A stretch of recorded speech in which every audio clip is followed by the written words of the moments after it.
नमस्कार, मैं Vivek Bindra, founder and CEO बड़ा बिजनेस.com। स्वागत है आपका द बड़ा भारत शो में। कौन है हमसे, कौन आज मिलने आए हैं? हाँ, वही लोग, ऐसे लोग जो भारत को बड़ा भारत बनाते हैं, उन्हीं की कहानियां हम आप तक पहुंचाते हैं। India's global brand ambassador. Shorts और रील्स के ज़माने में ऐसा व्यक्ति जो ऑडियंस को हुक करना जानता हो। आज पहला कंटेंट प्रेन्योर हमारे देश का, जिसे हम कह सकते हैं कि वो पायनियर रहे हैं कंटेंट प्रेन्योर होने में, या इस इंडस्ट्री में, इन्फ्लुएंसर मार्केटिंग की इंडस्ट्री में। हम मिलने जा रहे हैं रणवीर अलापातिया से। आप सब जानते हैं उन्हें, fitness trainer, social media influencer, entrepreneur, lifestyle coach, Bharat की यूथ आइकॉन। पॉडकास्ट कल्चर में इन्होंने बहुत महत्वपूर्ण योगदान दिया है। फोर्ब्स की 30 अंडर 30 एशिया लिस्ट में आ चुके हैं। इंडिया के top most influencer, one of the highest subscriber base, I think nearly 10 million subscriber बस होने वाले हैं इनके।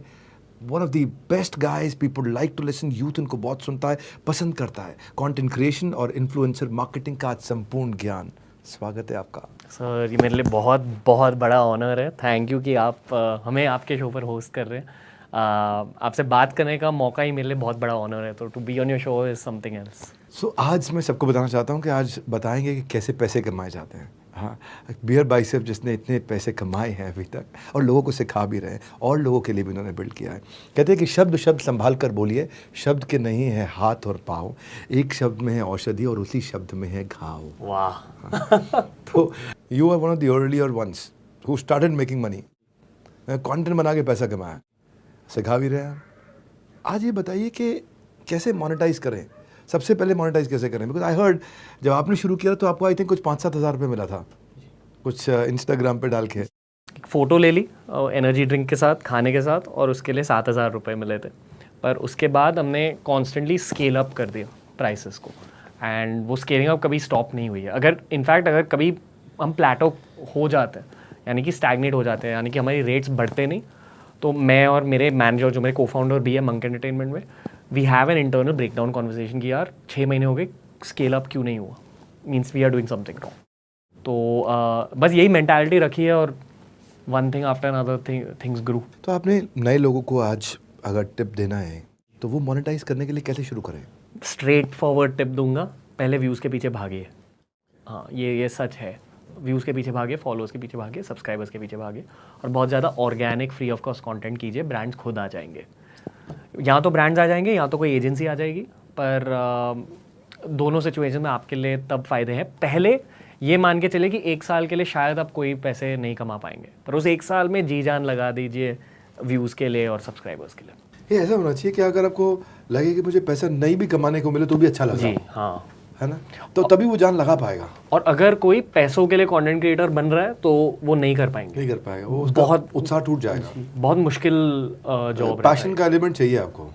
तो आप जब मोनेटाइज करते हो, how much do you make money? अब I have gotten into trouble enough money कि हमारी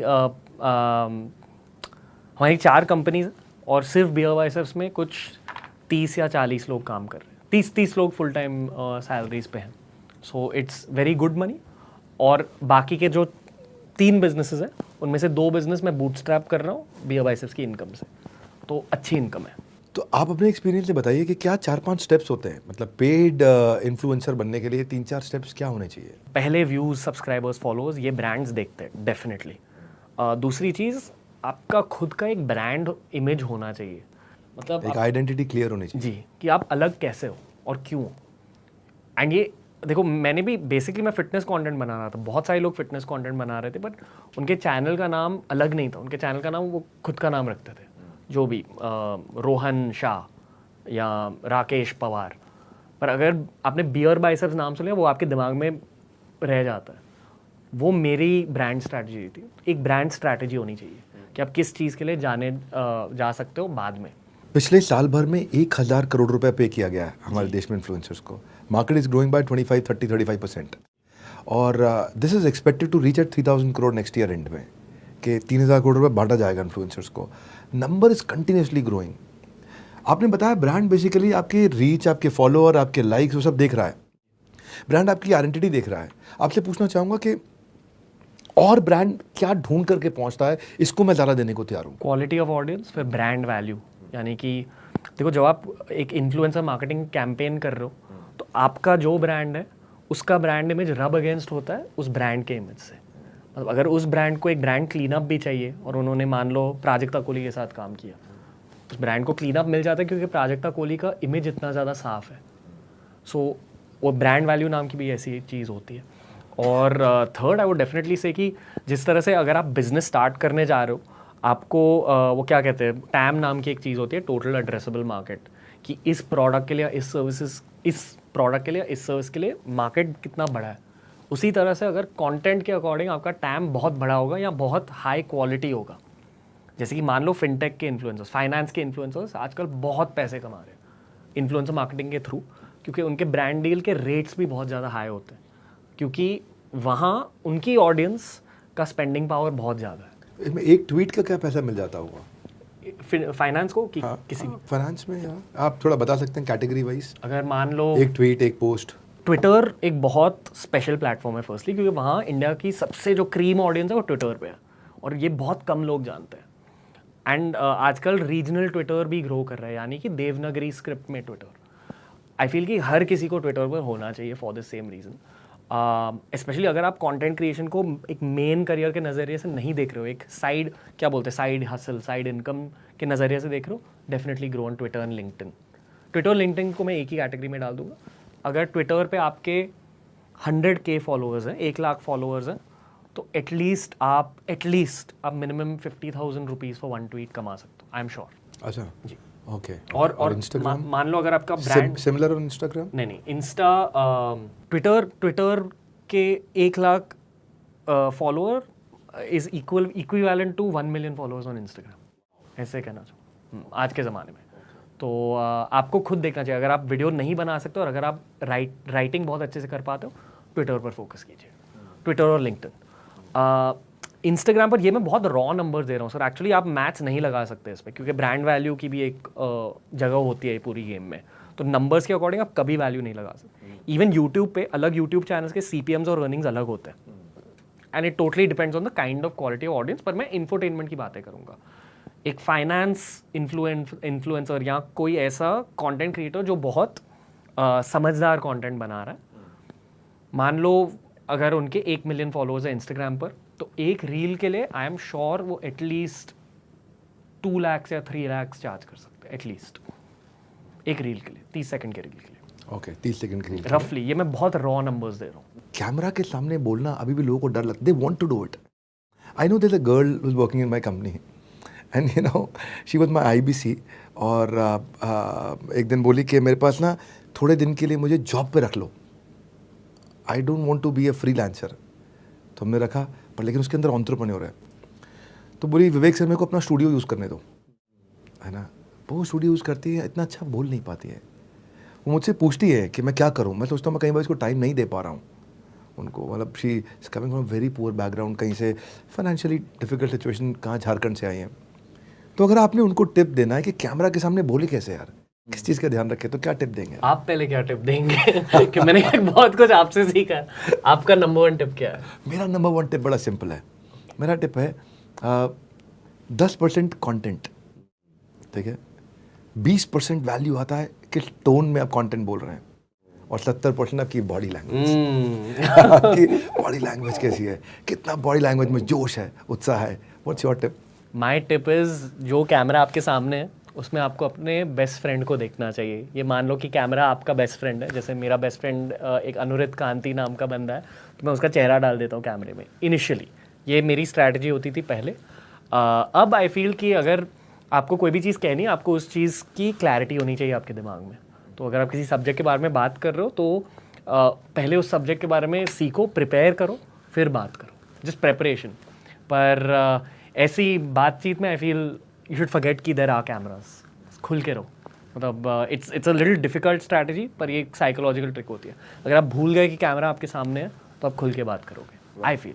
और जितना हो सके स्टोरीज के थ्रू अपने चीज़ों को कहो, स्टोरी याद रह जाती है। ये मैंने गौर गोपाल दास प्रभु से सीखा। वो कोई भी वो बहुत डीप चीज़ें स्टोरी के थ्रू कह देते हैं, फिर आपको याद भी होती है वो चीज़ें। बेसिकली मैं भी ट्राई जो करता हूँ वो है कि मैं कई बार स्ट्रक्चर भी करता हूँ अपने सीक्वेंस को, इसके अलावा मैं ये देखता हूँ कि एक एजेंडा ज़रूर क्लियर रखता हूँ कि एंड ऑफ द वीडियो ये एक चीज़ डिलीवर हो जाए सबको। जैसे आज के मेरे वीडियो का एजेंडा वो ये है कि हम रणवीर अलाहाबादिया से सीखेंगे कि इन्फ्लुएंसर मार्केटिंग का संपूर्ण ज्ञान क्या है, कैसे आप कैमरा के सामने रह करके बातचीत करके अच्छे से बढ़िया से you can start making money also. और जब भी कोई वीडियो बनाता हूँ तो मैं ये देखता हूँ कि बॉडी लैंग्वेज का बहुत रोल है इसके अंदर, और आपको भी देखता हूँ आप भी हाथ हिला करके बात करते हैं ना, you use a lot of body language. I wonder who have learned it from.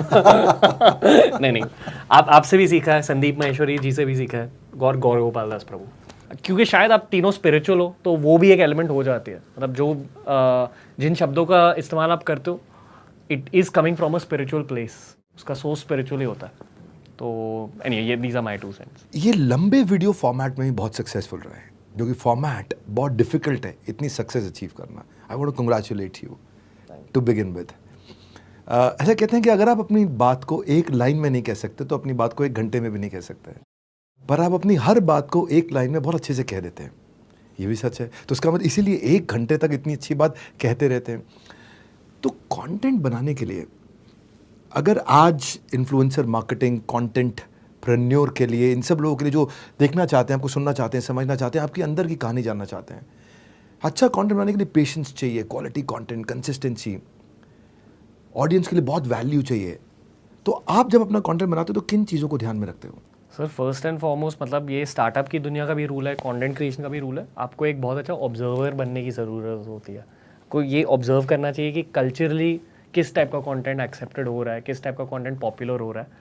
And अक्सर जो चीज़ें अमेरिका में होती है पहले, वो 2 साल बाद 3 साल बाद इंडिया में होने लगती है। तो दुनिया भर का कंटेंट ऑब्जर्व कीजिए और फिर अपनी स्ट्रैटेजी डिसाइड कीजिए। बट रूल नंबर 2 और बहुत क्रूशियल रूल है, एंड ये इन मेनी वेज मैंने आपसे भी सीखा है कि जिन टॉपिक्स को लेकर आपको खुद मज़ा आता है, जिन टॉपिक्स में आपका खुद का इंटरेस्ट है, उन्हीं टॉपिक्स को लेकर खुद का कंटेंट बनाइए, खुद के ट्विस्ट के साथ, खुद की ओरिजिनलिटी डाल दीजिए। ऑब्जर्व करो, कॉपी मत करो, करो वो जिसमें आपका पैशन हो। That's very good. कहते हैं कि अगर कोई बात दिल से आती हो ना तो लोगों के दिल को छूती है।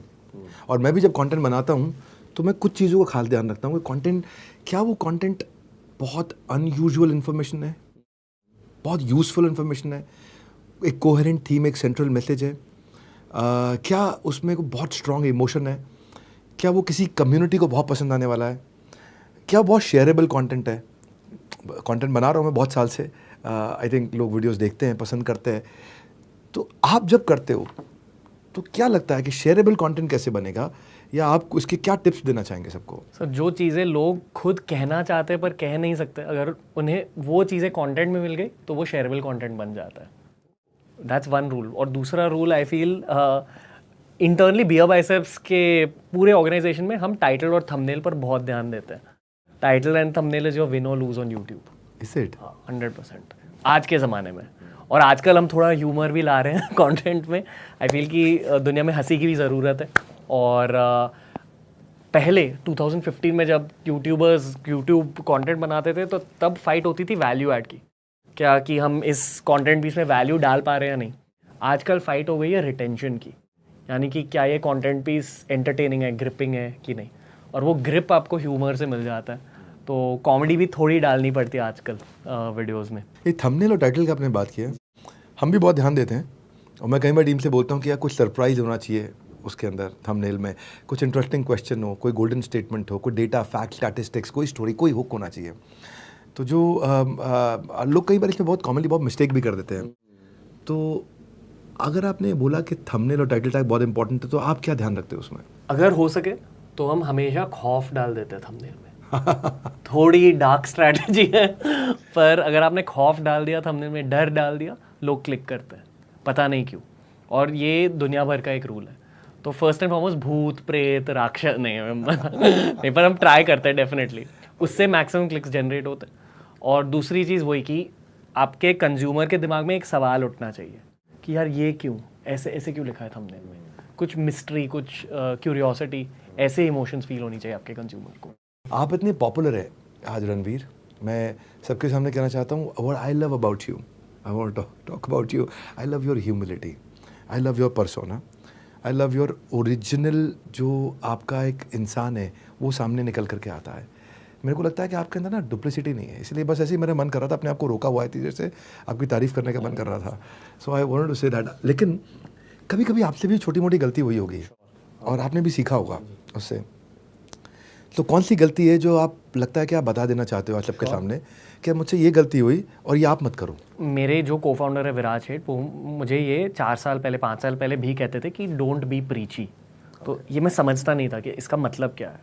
प्रीची मतलब जब आप किसी को कोई भी चीज़ कह रहे हो, आप एक ऐसे तरीके से कहते हो कि दूसरे इंसान को ये लगे कि आप उन्हें एडवाइस दे रहे हो, और आपको और उस इंसान को ये लगता है कि ये इसे लगता है कि इसकी एडवाइस अल्टीमेट एडवाइस. और मुझे सच में ऐसा लगता था कि मैं जो कह रहा हूँ अल्टीमेट है. एज के साथ मुझे ये पता चला कि हर इंसान की लाइफ अलग होती है, पर्सपेक्टिव्स अलग होते हैं, नज़रिया अलग होते हैं. आप सिर्फ अपने खुद के एक्सपीरियंसेस उनके सामने डाल के उन्हें हेल्प कर सकते हो.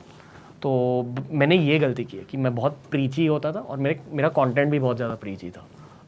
आज के ज़माने में मुझे ये पता चला है कि human beings only understand stories.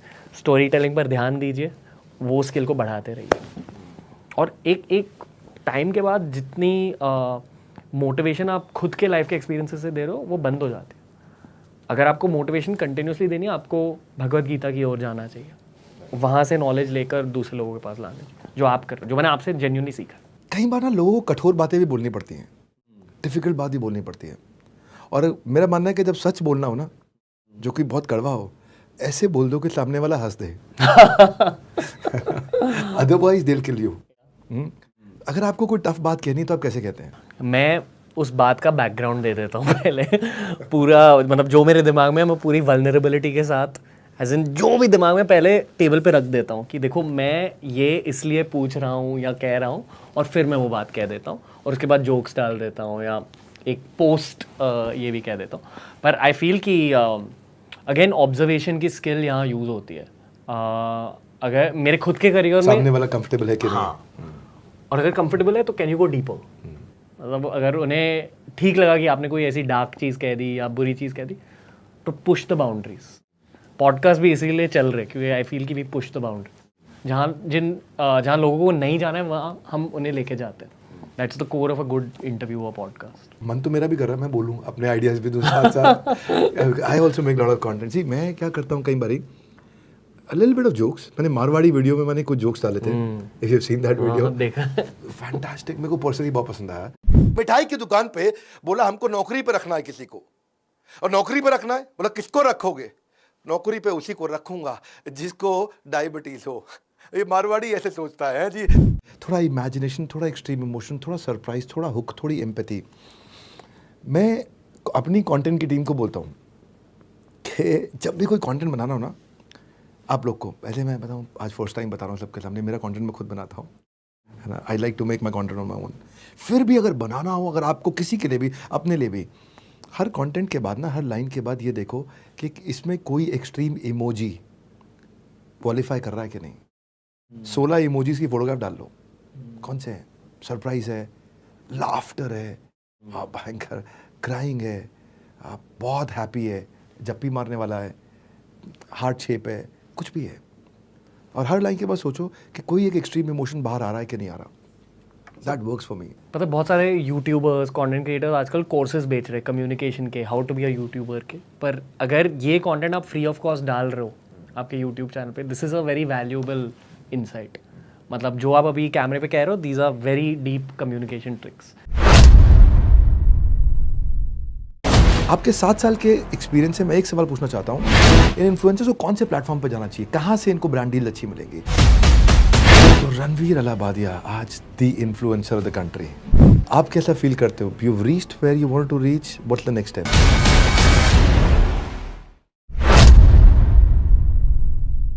मेरा आपसे प्रश्न ये है कि क्योंकि आज ना एक एजेंडा लेके आया हूँ मैं, content marketing, influencer marketing. Pioneer आप हैं, है ना. गेम आपने बनाया है, इसको बिल्ड किया है, और आप बड़ा भारत, आपने भारत को बड़ा भारत बनाया है, इसलिए आप क्वालिफाइड है. और आज आपको सिखाना है आपने सबको. कंटेंट के अंदर नए फॉर्मेट्स जो आ रहे हैं, नया बिग ट्रेंड, शॉर्ट्स में, रील्स में चेंजेस जो आ रहे हैं, तो नया बिग ट्रेंड आपने बताया 3 मिनट, 10 मिनट, बहुत कुछ. तो शुरुआत कहाँ से करें और कहाँ जाएगा? आई थिंक आपका ऑब्जर्वेशन काफ़ी अच्छा रहता है, इसलिए I like to take it from you. आज के ज़माने में शॉर्ट कंटेंट पर फोकस करना चाहिए, एक गेम खेलनी चाहिए, क्योंकि जो इंसान इस गेम की शुरुआत कर रहा है उनके पास रिसोर्सेज कम होते हैं,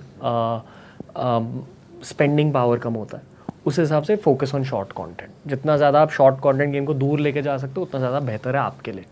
पर ओवरऑल अगर मैक्रो पर्सपेक्टिव से देखा जाए, यानी कि जो क्रिएटर्स ऑलरेडी थोड़े से एस्टैब्लिश्ड है उन्हें क्या करना है, अब एक ऐसा मोड आ चुका है जहाँ सभी को री इन्वेंट करना है आई फील। और एक बहुत अच्छी री इन्वेंशन फिक्शनल कॉन्टेंट हो सकती है। अगर लोग फिक्शनल कंटेंट में घुसे as actors, as directors, as writers, जिसने भी वो गेम अच्छे से खेली उनकी ग्रोथ बहुत ज़्यादा हो जाएगी। और फिक्शनल कंटेंट में ब्रांड वर्ल्ड के लिए भी बहुत फ़ायदे होते हैं, तो उस दुनिया में पैसे भी आएंगे। तो fictional content is the next step, पर बहुत लोग नहीं कर पाएंगे क्योंकि बहुत मुश्किल गेम होती है। तो इट डिपेंड्स ऑन, मतलब जिसको वो गेम ज़्यादा खेलनी है, जिनके दिल से वो क्रिएटिवली वो फिक्शन निकल कर आ रही है, वो लोग आगे जाएंगे अकॉर्डिंग टू। एक बड़ा शिफ्ट मैंने ऑब्जर्व किया रणवीर भाई, मैंने देखा कि ये सबके लिए बताया था मैं, आज YouTube short videos is generating 30 billion views per day और it is 4 times more than what it was last year. एक साल में कैगर 4 गुना 400% ग्रोथ। टेस्ट मैच क्रिकेट देखने वाले को बहुत पसंद आता है, पर कमाई T20 में है ना। लॉन्ग वीडियोस सब चल रहे थे, अभी शॉर्ट वीडियोस फॉर्मेट आ गया। आपको क्या लगता है क्या फ्यूचर है इस समय कंटेंट का, कैसे रहने वाला है? मेरी ऑब्जर्वेशन है कि यूएसए में क्या हो रहा है, पहले कहते हैं कि वहाँ भी टिकटॉक बैन हो रहा है फिर से, ऐसे रूमर्स है, पर टिकटॉक ने वहाँ अपने वीडियोस की लेंथ इंक्रीज़ किया टू 10 मिनट्स। तो टिकटॉक यूट्यूब बनना चाह रहा है, इंस्टाग्राम टिकटॉक बनना चाह रहा है, और यूट्यूब इंस्टाग्राम बनना चाह रहा है। यूट्यूब इंस्टाग्राम बनना चाह रहा है। That's right. आई फील कि फ्यूचर इज़ लॉन्ग फॉर्म का एक रिटर्न होगा 1 साल बाद 2 साल बाद, पर लॉन्ग फॉर्म की लेंथ कम रखेंगे लोग। जैसे पहले 10 मिनट के वीडियोस, 11 मिनट के वीडियोस काम करते थे, 1-2 साल बाद शायद 3-4 मिनट के वीडियोस काम करेंगे। पर अगेन फिर से देखो, देयर आर केस स्टडीज़ की अगर आपने एक 45 मिनट की स्टोरी दिखा दी, हर्ष बेनीवाल नाम के एक यूट्यूबर है, आशीष चंचलानी, ये सारे लोग, अमित भड़ाना भाई, सब 45 मिनट 1 आवर के वीडियोस बना रहे हैं, पर उसमें बहुत तगड़ी स्टोरी टेलिंग स्किल यूज़ करी है, राइटिंग में, वीडियो वर्क में। तो अगर आपने स्टोरी टेलिंग सीख ली, length does not matter. Storytelling, screenplay क्या होता है, फिल्म मेकिंग क्या होती है, ये बेसिकली एक न्यू फॉर्म फिल्म मेकिंग है। हर किसी को बॉलीवुड में ब्रेक नहीं मिलेगी, हर किसी को टीवी में ब्रेक नहीं मिलेगी, पर यूट्यूब में ब्रेक आप खुद के लिए ला सकते हो। बस फिल्म मेकिंग और स्टोरी टेलिंग सीख लो, लेंथ वोंट मैटर। पर 1-2 साल के लिए शॉर्ट्स डोमिनेट करने वाले हैं। आपके 7 साल के एक्सपीरियंस से मैं एक सवाल पूछना चाहता हूँ, इन इन्फ्लुएंसर्स को कौन से प्लेटफॉर्म पर जाना चाहिए, कहाँ से इनको ब्रांड डील अच्छी मिलेंगी? एक तो तरीका ब्रांड्स खुद आएंगे, क्या तरीका है इनके लिए ज़्यादा से ज़्यादा ब्रांड्स एक्वायर करना है? अभी आप कोई हो सकता है कोई नया व्यक्ति आपको सुन रहा हो और उसके मन में हो कि मैं भी 100 एडवर्टीजमेंट करना चाहता हूँ, कैसे करूँ? So how does he get that? Logic बहुत बेसिक था। जब मुझे खुद इन्फ्लुएंसर मार्केटिंग करनी थी, मेरे पास मैनेजर नहीं था, तो मैं तब के एक बहुत बड़े यूट्यूबर के यहाँ गया और मैंने उनसे पूछा कि यार जो आपकी कंपनी है, मतलब जो उनके उन्हें मैनेज करते थे, मैंने उनसे पूछा कि प्लीज़ मुझे भी मैनेजमेंट दे दो। एंड मैं उस टाइम पीरियड के अकॉर्डिंग मेरे नंबर्स कम नहीं थे, तब मैं 50,000 सब्सक्राइबर्स पे था, जो तब बहुत एक बड़ा नंबर था। 2015 में 50,000 बहुत कम लोग हुए होते थे। बट उन्होंने कहा नहीं हम सिर्फ कॉमेडी एंटरटेनमेंट को मैनेज करते हैं, ये वो, आप 100,000 क्रॉस कर लो। तो मैंने बहुत मेहनत करी, मैंने 100,000 क्रॉस किया, उनके पास फिर से गया, कहा कि प्लीज़ अभी मुझे मैनेज करो। फिर उन्होंने कहा 150K कर लो, फिर मैंने 150K क्रॉस कर लिए, फिर उन्होंने कहा 200 क्रॉस कर लो, और फिर मैंने बोला नहीं अभी मुझे खुद कुछ करना है। तो मैं कॉलेज गया, वहाँ मुझे मेरे एक जूनियर मिल गए जिनके साथ मैंने कॉलेज में वर्कशॉप्स बनाए थे। उनका नाम है विराज शेठ, जो अभी मेरे मंक एंटरटेनमेंट के को-फाउंडर बन चुके हैं, क्योंकि वो मेरे मैनेजर बन गए। कोल्ड ईमेल्स करे उन्होंने ब्रांड्स को, और उन्होंने ये 7,000 की डील मेरे लिए लाई। उनका नाम है विराज शेठ। आपको एक टैलेंट मैनेजमेंट एजेंसी की ज़रूरत डेफिनेटली है इस करियर में। And how do you find them? You have to reach out, LinkedIn के थ्रू ईमेल्स भेजने, कोल्ड ईमेल्स। पर इस करियर में नेटवर्किंग की गेम भी होती है। आपको इवेंट्स के लिए जाना चाहिए, आपको लोगों से जाके मिलना चाहिए। मान लो अगर आप एक फिटनेस क्रिएटर हो, आपको फाइनेंस क्रिएटर से मिलना चाहिए। अगर आप फाइनेंस क्रिएटर हो, आपको मेकअप क्रिएटर से मिलना चाहिए। खुद का नेटवर्क बढ़ाना है। That's the simple answer. अगर मैं इसका एक डिटेल्ड आंसर दूँ तो आपके ब्रांड वैल्यू पर फिर से काम कीजिए। क्या आपके ब्रांड का कोई लोगो है? आपके वीडियोस दिखते कैसे हैं? आप किस तरह के कपड़े पहनते हो? आप किस तरह का कंटेंट बनाते हो? क्या आपने रीइन्वेंट किया है या नहीं? क्या अगर आपने 3-4 सालों तक सस्टेन किया है खुद को, आपके रेट्स ऑटोमेटिकली इंक्रीज हो जाते हैं। अगर आपके नंबर्स गिरे नहीं हैं तो बहुत सारे फैक्टर्स होते हैं, ये सब नॉन टैंजिबल है। I know for a matter of fact मेरे लिए एक बहुत बड़ा एडवांटेज है कि मैं इंग्लिश में भी बोल पाता हूँ और हिंदी में भी बोल पाता हूँ, तो ये कोई ब्रांड्स के लिए बहुत बड़ी चीज़ होती है। बट जितना कम ब्रांड्स आपको एक कंटेंट क्रिएटर के नज़रिए से देखें, उतना ज़्यादा बेहतर है आपके लिए लॉन्ग टर्म में। मतलब इस करियर के 5 साल के बाद अगर लोग आपको सिर्फ एक content as a content creator जानेंगे तो ये आपकी गलती है। मतलब आपने इस प्लेटफॉर्म के साथ कुछ किया नहीं। बट 5 साल के बाद अगर आपने एक्टिंग स्टार्ट करी, अगर आपने फिल्म डायरेक्शन करी, अगर आपने एंटरप्रेन्योरशिप करी, then that is the correct strategy according to me. और ये इसके रिजल्ट्स भी मैंने देखे खुद के life. No, if they want to approach you, you can act as a talent management company for a lot of talents. Yes, but हम सब टैलेंट्स को साइन नहीं करते क्योंकि टैलेंट मैनेजमेंट एजेंसी में भी एक पार्टनरशिप सिस्टम होता है कि हम जब टैलेंट्स को सिलेक्ट कर रहे होते हैं मंक एंटरटेनमेंट के लिए, हम उनका पोटेंशियल देखते हैं कि इनका करियर कितना दूर जाएगा और यूट्यूब के अलावा, इंस्टाग्राम के अलावा ये क्या कर पाएंगे, एक्टिंग में एंटर कर पाएंगे या बिजनेसेस बना पाएंगे। बेसिकली उनका प्लान बी क्या है। एंड बहुत सारे क्रिएटर्स के प्लान बी नहीं होते। आई फील कि अगर आपका प्लान बी नहीं है, आपको इस जॉब में एंटर नहीं करना चाहिए, इस इंडस्ट्री में एंटर नहीं करना चाहिए। कौन-कौन से सेलिब्रिटीज को मैनेज कर रहे हैं अभी आप? If you'd like to share, I know नहीं, that's sure. confidential. बहुत सारे इंस्टाग्रामर्स हैं, यूट्यूबर्स हैं, पर हम बहुत सारे सेलिब्रिटीज़ के साथ काम करते हैं। We worked with all of Bollywood, we have worked with all of YouTube as well. I think Viraj Sheth इस सवाल को और अच्छे से आंसर कर पाएंगे। मंक एंटरटेनमेंट में बेसिकली एजेंसी बिजनेस है, तो हमारे खुद के टैलेंट्स भी हैं, पर एजेंसी बिजनेस में आप मीडिया के अलग अलग डोमेन्स के साथ बहुत काम करते हो। तो we have worked with cricket, we have worked with Bollywood. मेरे को अपना एक किस्सा याद आ रहा है। पहली बार हुआ, मैंने कभी बताया नहीं किसी को। मैं एक रोटरी के इवेंट में गया था, बड़ा इवेंट था, बहुत बड़ा इवेंट, पुरानी बात है। मैं भी मोटिवेशनल स्पीकर बन चुका था और लोग वीडियोस देखते थे, सब था। Man met me before the event, इसे आप स्टेज पे खड़े होकर ये बोल सकते हो कि मैं इसको जानता हूँ और ये बहुत वैल्यूएबल आदमी है। तो मैंने कहा क्यों बोलूँ? तो उसने मेरे को ना एक किताब दी, बोला ये किताब आप रखो और इसका पेज नंबर 100 खोलो। मैंने पेज नंबर 100 खोला तो उसमें 2 लाख रुपए का चेक था मेरे नाम पे। तो मैंने कहा ये कैश हो जाएगा? तो बोला हो जाएगा। तो बोला साथ में ना ये भी बोल देना कि मैं इन्हें 3 साल से जानता हूँ, ये बहुत अच्छा बिजनेस कर रहे हैं, बहुत अच्छे आदमी हैं। तो मैंने कहा उसके तो 5 लेंगे। That was the first time I got to know. But anyways, मतलब मैंने उस दिन पैसे ले भी लिए उनसे। मतलब I will be honest in front of everyone, मैंने पैसे लिए भी। और पर उससे थोड़ी देर पहले मैंने आधा घंटा उन्हें खूब जान भी लिया, वो क्या करते हैं, क्यों करते हैं, कहीं गलत व्यक्ति तो नहीं था, कुछ गलत बात तो नहीं थी। I want to be sure of that कि मैं किसी ऐसा ना हो स्टेज पे खड़ा होकर किसी व्यक्ति की गलत तारीफ कर रहा हूँ और बोल। तो मैंने उनको एंडोर्स तो किया उस दिन, लेकिन तब मुझे पहली बार पता चला कि आप इन्फ्लुएंसर बन के you really can make a lot of money. यही इन्फ्लुएंसर मार्केटिंग होती है सर। हाँ, मतलब and then that's what I wanted to learn from you today and wanted to make sure कि आज एक सेंट्रल मैसेज सबको मिले, इन्फ्लुएंसर मार्केटिंग का संपूर्ण ज्ञान। और आई एम श्योर आप सबको उसका बहुत फ़ायदा हो रहा होगा, पर इसमें गड़बड़ हो जाता है।